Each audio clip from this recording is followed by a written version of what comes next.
Well, hi. I'll be explaining what the role of a judge is when facing a hard case based on Dworkin's interpretivism theory. And as a little background on Ronald Dworkin's life, he was a professor at Oxford University and died in 2013.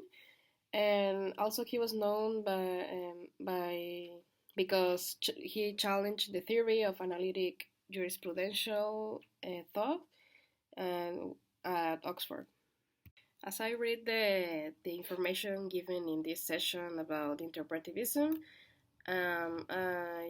I'll be explaining more later the role that a judge should take based on this legal theory about interpretivism. But first of all, I would like to introduce what is interpretivism according to Dworkin. And we can say that the law, as Dworkin says, is integrated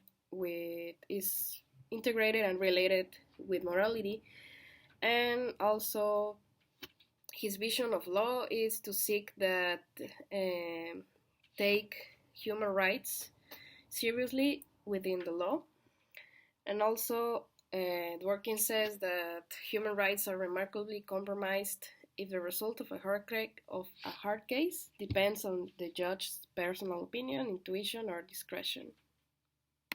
Another thing that was really interesting, and when I was reading the information, it was the part when Dworkin said that he was seeing the policy and the principles as a difference. And we start with the principle that describe it as rights, because this is a requirement of justice or fairness or some dimension of morality. And policy, on the other hand, describes goals.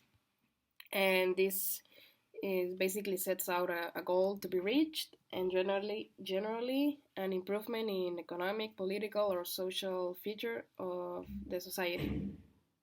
And basically, what I understood about this is that the judge, when he's facing a hard case or a difficult case, should be considered his or her interpretation of what already is given, or what already is part of the legal materials. And with this in mind, I believe that a judge who faces a hard case must go beyond what the law says and have their own criteria based on human